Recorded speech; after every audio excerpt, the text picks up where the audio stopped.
right from the beginning, the Majlis-e-Ittihad al-Muslimin had taken the stand that Andhra Pradesh should be kept united, and it had also suggested that statutory safeguards could be provided to Telangana, and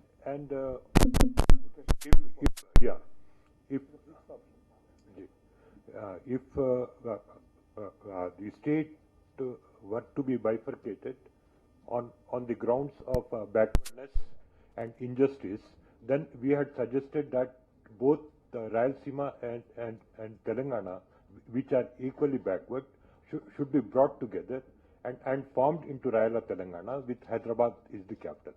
And lastly, we had also suggested before the Sri Krishna committee, as well as the Union Home Ministers, when they had convened the all-party meetings, that if a political decision is taken to form the separate state of Telangana, in that event, Hyderabad has to be an integral part of Telangana state, and no union territory status would be acceptable to the people of Telangana as well as to the citizens of Hyderabad.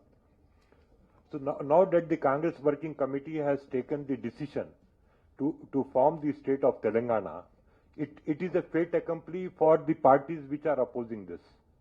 So you have to accept the fait accompli, and also you have to accept the fact that the CWC or the Congress High Command or the UPA government, it is not going to roll back its decision for the second time. They had done it before.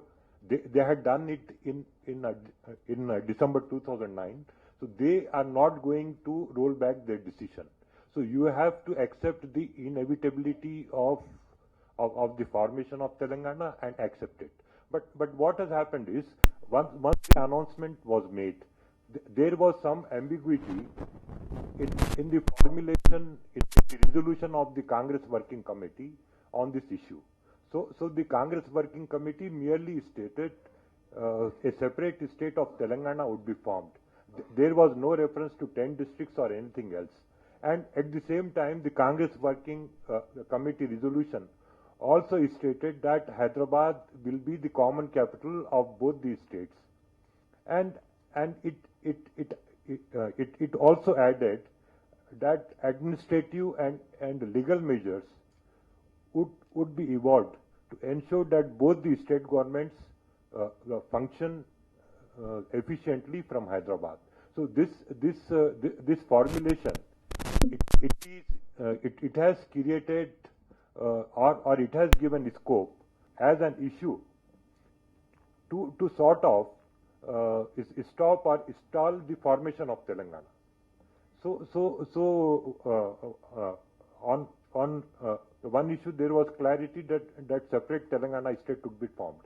Now there is no clarity on the status of Hyderabad.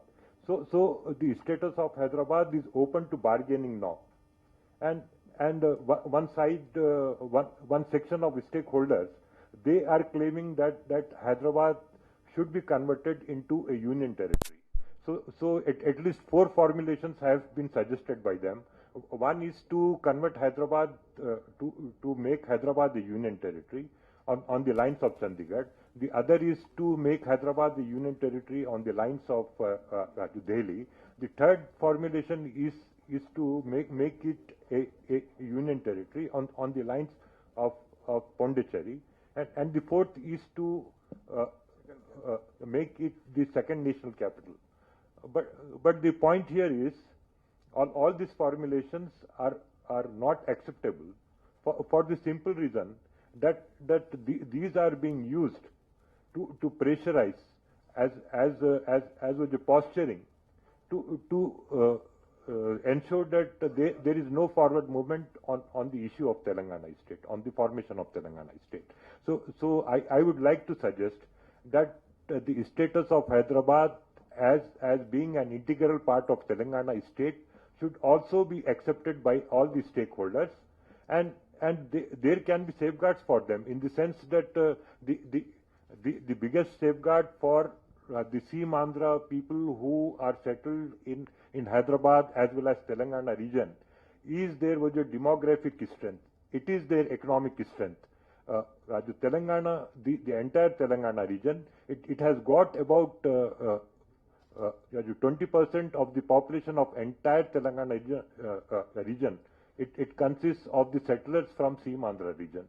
And in Hyderabad, it is almost 35%. Almost 35% of the population of Hyderabad and Rangareddy comprises the settlers. So about 50 lakh voters from Seemandhra region are now settled in Telangana. And apart from the 25 constituencies, assembly segments in Hyderabad, they are sizable in numbers in a Khammam district also, which has 10 assembly segments. So they have the Seemandhra voters, they have their strength, they have their numbers in as many as 50 assembly segments out of 119 in Telangana. And they are in considerable numbers in at least 12 parliamentary constituencies out of 17 in Telangana. So you convert your demographic strength, your economic strength into your political strength, and you accept the Telangana state and also accept that Hyderabad should necessarily be part of Telangana. Thank you.